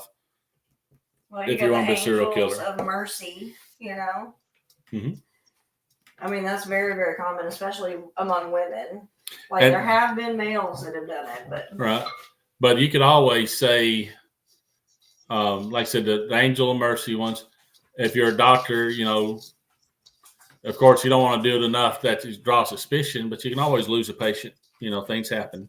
Yep. If you want to be able to murder and get away with it openly, you could be an abortion doctor. Oh, because they can do those all the time. That can go under genocide too. I mean, those serial killers, they get applauded by certain people in this country. So just saying, that'll be a perfect cover. I think it's a right. But so there is legal loopholes in a lot of ways to get away with murder in the medical profession. So if you know somebody, or this hypothetical person is trying to figure out what they want to do with their life to take care of this to feed their beast, maybe a doctor, you know, maybe a truck driver. See, all y'all are focused on me. He's the truck driver. I am the truck driver. All y'all are focused on me, though. Where do you think he learned it from? I'm gonna say maybe I'm throwing you under the truck. Maybe you're the one learning. You never know. But I was doing this before, before I went into puberty. Mm-hmm. So by the time I was 10, I wanted to be a forensic pathologist until I realized that's really gory, and I don't have a stomach for that. I didn't know what a forensic pathologist is by the time I was 40. So yeah, I knew that before I was 10 years old, and that's what I wanted to be. But again, if the perfect crime is what I was getting to, is maybe the one that is legal. If you're gonna like the title of this is the one about the perfect murder, right? Mm-hmm. Well, perhaps the perfect murder is the one that's already legal. Well, then technically it wouldn't be murder, because murder is a legal term. So if it's not classified as murder, it's not the perfect murder if you've committed it just because it is legal. No, I'm just talking about the opportunity to do it. If you if you want to kill innocent people, like, there are ways to do it legally. Yeah. Basically. But I'm just saying the perfect cover to be the perfect murder, which for it to be the perfect murder, you'd have to have the perfect cover, would be some sort of medical situation where you could get away with it, not draw attention. Yeah. And you're not doing anything illegal in the eyes of society. You just made a mistake. Yeah. I was about to say, for the most part, all the ones that, like, the Angels of Mercy and all that kind of stuff, yes, they have been caught. Mm-hmm. For the most part. Well, again, there are still some out there that are operating today. I'm about to say, we only know about the ones that got caught. There's probably a much higher percentage that's still active that never got caught than the ones that actually got caught. You know what I mean? I've heard that there's some numbers, estimates that you'll meet 3 serial killers in your life, or 3 mass murderers in your life, or something like that. I think it's the serial killer one, because they're like, the miraculous part of that is that they didn't kill you. Mm-hmm. We actually had a story earlier, and it was wasn't Bundy. Who was it? That her husband rode on the bus with him. Oh, that was Jeffrey Dahmer. Jeffrey That's when Dahmer. we had Amy on. Yeah, when we done our show about Jeffrey Dahmer, we had our guest Amy was on with us, and her husband Had actually rode shared- the bus back and forth to work with Yeah. Jeffrey Dahmer. Jeffrey Dahmer. So that's real life scenario of being close to someone. Well, and the fact too that Jeffrey Dahmer targeted men, and that man was just apparently not his type. Well, didn't he target homosexual men? For the most part, like he went to like the gay bars and the gay clubs Yeah. and bathhouses Well, and all that. But there's usually signs that's pretty obvious about the people he was targeting. So they have a kind of radar. yeah. So All of my friends' people will understand that. yeah, the people that he was looking for could be picked out in the lineup. Yeah. But again, so you're looking at a deep gene pool or deep victim pool.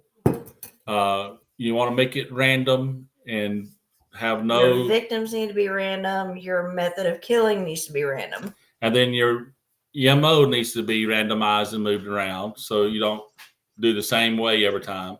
You don't want to create patterns. Your weapon of choice should be changed up periodically. You want to stay away from any kind of patterns that will. Your way of disposing of the bodies would need to be random. The area you hunt in should be random. Not necessarily random to the person doing the hunting. All this has to be meticulously planned out. But for the general public to see, that you can't have anything that You can't leave a pattern. you can't have a pattern that can be picked out and start, because once your pattern is established, you start seeing, okay, well, what would be next in this pattern? And then you're going to actually. I said they're going to start looking now at the victims who potentially fit that pattern. Mm-hmm. So, and that's how we've seen it in I won't say all, but most of the stories and cases we looked at, you see that happening where they start establishing that pattern, and that's what ultimately gets them. Gary Ridgway, again, the Green River Killer, we need to do him one day because he did have random victims in that he didn't have a specific type, except for the fact that they were all prostitutes. Mm-hmm. So the cops and the authorities latched onto that. And then they started noticing, okay, well, all of the witnesses that, knew the victim and everything, they were like, oh, well, they got into this truck. Mm-hmm. The man who was driving it looked like this. They actually had interviewed Gary Ridgway because he fit the description and everything and let him go until like a few more were killed. And they were like, okay, now they actually had more evidence that was like, that's the guy. Mm-hmm. So he would be a really good one to go over like the whole process of victimology. Not the whole process, because his hunting grounds was way too small. He really never left like where he lived. No. He may have had a good idea of breaking up what his victims looked like, but the pool he was hunting in was still way too little. It wasn't that he was trying to break up like what they looked like or anything. His mother was a prostitute, so he had a deep hatred for prostitutes. So it didn't matter what they looked like; it was just that they were prostitutes. Yeah, that's what I'm saying. It's like, in theory, if you're going to say that he was doing good, well, just in that aspect, because they wasn't a pattern of what they looked like. They all wasn't blind. They all wasn't this or that. That's only good he did, because it has to be layers as well. It has to work together. The group that you're hunting has to be diverse as well, but your hunting area has to be diverse. Has to be very wide. Yeah. That's why I'm saying his was not. For sure the actual victims were diverse. Like he did not stick within his own white demographic because he was a white male. Yeah. And it was not just white females that he targeted. Like anybody that was a prostitute, regardless of race, he killed her. Right. So. Yeah, and his dumping ground was the same place every time. The Green River. Yeah, he had it right with the flavor victim because he was Neapolitan. But where he was going, but he kept buying that Neapolitan ice cream in the same store. And you can't do that. Not long term to get away with it. Yeah. So I say, especially with the witnesses seeing his truck and describing him, like it was the same person over and over that was the last person to pick up those women. So, but I think his compulsion kind of overrode his reason. And that is kind of the way it goes with most of these people when they get to that point. Right. Like they can no longer like control that part of them. Right. So you need to be diverse in your victims. You need to travel extensively for your hunting grounds. You need to have a nondescript vehicle that you own that you can be in control of. Yeah. I like the idea of swapping out tires regularly. And the way I would do that is don't go to a tire store and buy a whole set every time. Brand new. Like you don't want that. You find all these places, especially in the Southeast, and I'm sure they're mom and pop shops. Especially Southeast, that I'm sure you got them all over the country, these little used tire places where you can buy a $35 tire. You go to those, you buy random tires. Of course, you'll have to be the size for your car, but random tires, different brands, random depth treads. They won't match. Yeah, and you just swap them out regularly. So you're literally covering your tracks for $75, $80 every time you do it, and you can pay in cash. They dispose of your old tires. Boom, no problem. Yeah. Or you could take your old tires back and burn them if you live out in the country. So, I mean, there's ways to do it. Then you got like people seeing the smoke and the smell of burning rubber and everything. Like, again, oh, my neighbor's burning tires all the time. Again, like, if you're out in the country, yeah, that'd be a lot of tires burning if you swap them out every time. I say, we live in the country. We don't have a lot of neighbors, but we have neighbors close enough that are like, oh, they're down there burning tires. If you're burning tires all the time, that would, if nothing else, you get complaints because of the smell. Yeah. So, but like I said, they will get rid of the tires for you. And if you buy them that way with cash, completely random, never a matching set, letting them get rid of your tires, they can't follow the tread on your vehicles. Yeah. So. And again, like each tire, you can buy a different brand and a different tread. Mm-hmm. So all four of your tires don't even match. Yep.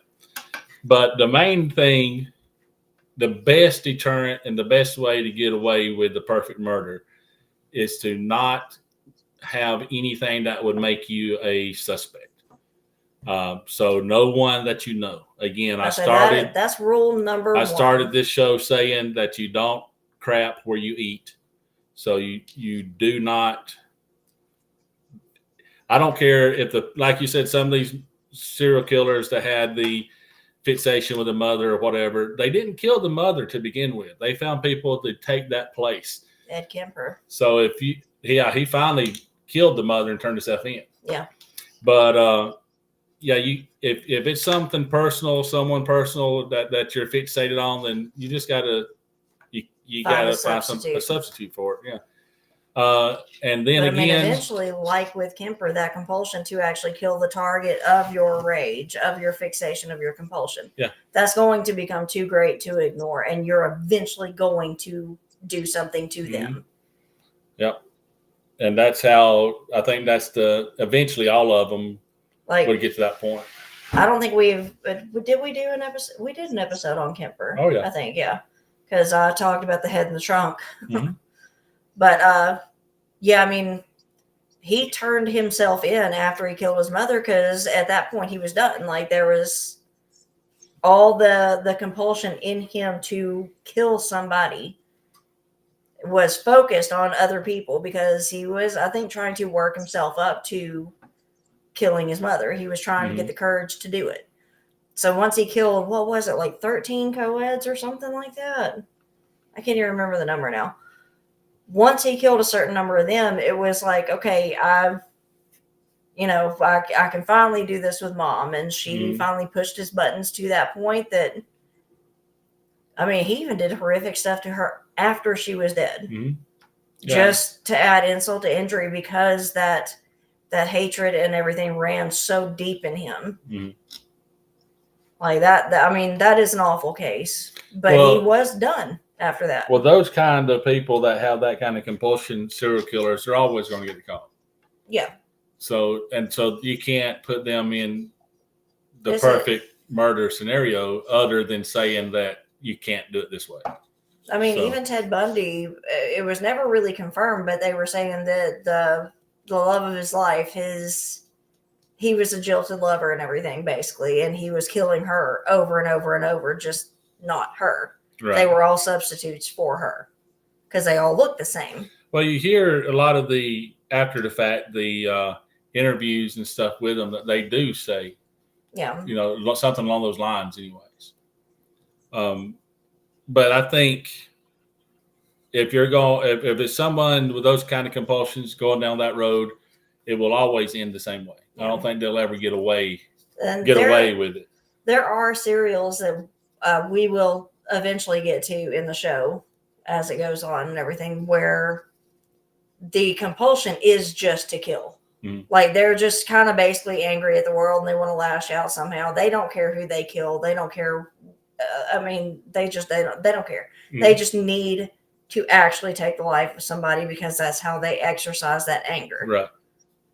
So those people are very random, especially with their victims and everything, because it's not about the victim. Mhm. It's just about them and their internalized whatever. And that brings me back to the Zodiac killer. I think that's what he was. I think he Was just I just need to just, kill. I'm doing this for me. Yeah. Because you can see that narcissism in his letters too. It was always all about It's him. always about him. That's why his victims didn't matter. That's why he didn't have a certain type. Yeah. He just, I'm going to go hunt tonight, and that's just who he went and got.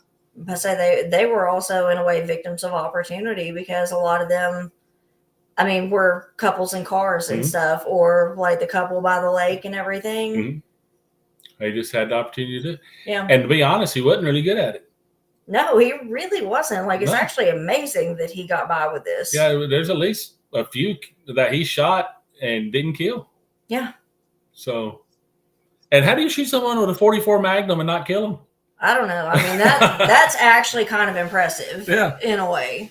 So, but Because that's a big caliber. Like, yeah, that's gonna put a good size hole. according to Harry McCallahan, it's the most powerful handgun ever. But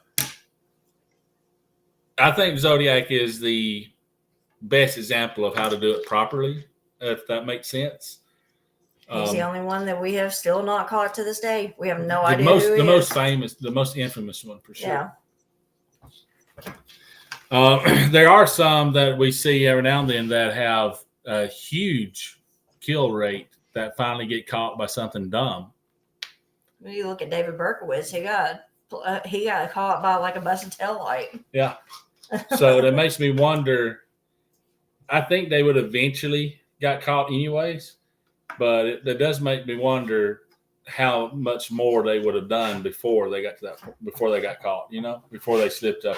I said, those people don't stop. No. They have to be caught. They have to be killed. That's the only way they stop. Yep. I mean, they're, in a way, like you've had some that could be reformed. They're not like sexual predators in that way. The recidivism rate for a sexual predator, especially like a pedophile, is near 100%. Right. They do not stop. Chemical castration, physical castration does not work because there are other ways to hurt somebody that way. Mm-hmm. And it's not about sex in that instant. It is a mental compulsion in them to violate somebody that way. I also think that a lot of cases with serial killers is not necessarily about the killing either. It's that compulsion they have. I say the whole process of it, the stalking, the hunting, mm-hmm. and everything leading up to it is usually what they like. The kill is kind of anticlimactic for them. I think a lot of times the kill is necessity because they took it to this point. They have no choice now. They can't let them go. Yeah, you can't leave a witness. So those cookies smell good. I know. Now, they're also, you mentioned those shows you watch. There's a phenomenon now that people have learned by watching those shows. And they call it the CSI effect, but that mainly is talking about like juries and everything, because used to, in cases like that where you get like the very clinical testimony from the scientists and everything, people would just kind of zone out. They had no idea what it meant. Mm-hmm. But now, thanks to shows, especially like CSI, that's where it came from, like the original CSI with like the Gil Grissom, all them, which that's my favorite one. But they do call it the CSI effect because they actually put it in such a way that now just the average person can understand what these terms mean. Right. But there was some that's like Women Who Kill, those kind of shows, and they go through, and I just used that because I saw it on the list up there earlier on the TV. And I actually was making a grocery list today. But no, you watch these shows and you learn how they got caught. So when you make your grocery list, when you make your list on your do's and don'ts, people could watch your shows and actually learn. Oh, and they have. That's what I was talking about more than the jury thing. I still call that the CSI effect because yes, the people who would want to do things like this are watching these shows and they're learning, hey, and they even did that before these shows. There were those, like pulp magazines or whatever that were the true crime magazines that like you could order police equipment off the back of them. They had all the ads and everything. Well, these people were learning what the police were looking for in certain crimes. Well, like for instance, I've learned not to start a construction company and hire teenage boys and then bury them in my crawl space. Well, again, that goes back to the very beginning. You don't shit where you eat. That's right. Yeah. Or crap where you eat. Yeah. Well, but so again, like she just said, you don't crap where you eat. You don't overhunt your own property. Okay. You don't give any extra.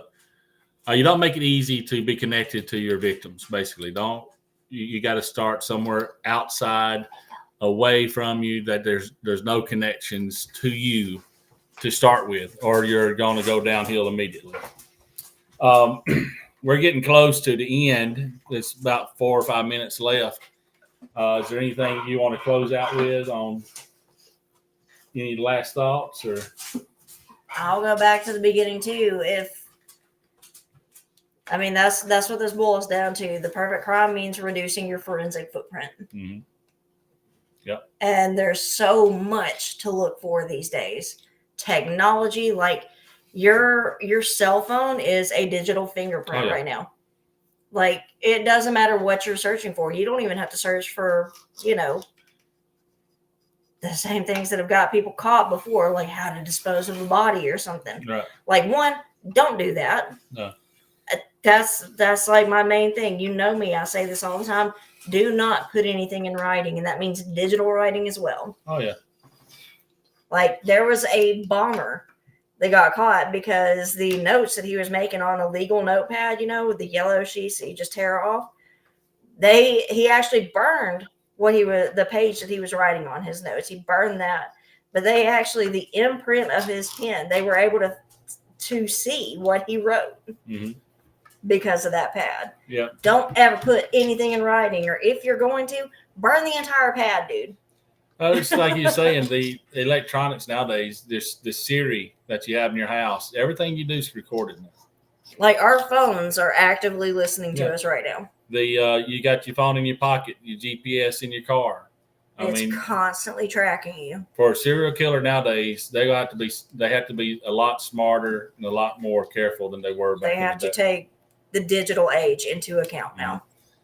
Again, that's why I think ultimately the best way to do it is to just find a job that gives you the best opportunity. I say, at least in your digital footprint, you have a reason for it. Mm-hmm. So you do a lot of traveling, or I think the best one is the medical field. That to me makes the best sense. The whole trucker thing, like, all y'all joke around about me. It's him you got to worry about. I don't know what she's talking about. So where can they find you at? I'm Bumpstock Barbie on X. I write for Twitchy. I'm the director of marketing with KLRN Radio. And you can find our show page at FP_forensics on X. And we're actually looking to invest in equipment this year, like a good camera, so we don't have to keep using just my laptop and everything. And some microphones. So we actually have a link in there. Is the buy me a coffee or something? Just, I mean, even for the price of a cup of coffee, a $5 donation and everything, all of that we're going to use to buy equipment. Yeah. It'll all go back into this show so we can bring you a better product. Yeah. And I am Bump Stock Ken on X. And that's really all I have is on X. Yeah. On here. I am, a truck driver, so I'll be coming to a town near you one day. Watch out. And then, of course, we have producer Rick. If he wants to throw his info out there, please go right ahead real quick. I'm just going to give it an abbreviated version. You can find me at RiderX73 on X. You can follow along with the network at KLRM Radio, our new news arm at Digital Beacon US. And for anything to do with what I'm doing at KLRM Radio, just check out the schedule because I'm involved in like 85% of the content there anyway. And I also contribute to Twitchy.com, MisfitsPolitics.com, and TheLoftusParty.com. And I produce the Loftus Party podcast, which drops on Tuesdays through Kung Fu Rick Productions. Mm-hmm. So, like I said, KLRNradio.com. There's a plethora of shows out there. If this show is what you love, then please, we want you to come back. Go to KLRNradio.com. Look at all our shows. There's you merch everywhere. You will find something that you're into. I promise you. There's also a store link that you can find a lot of merch in there too. We'd love to support, not just for us, but for anybody on the KLRN Radio family. Please go check it out and support us any way you can. Thank you. That's all I got.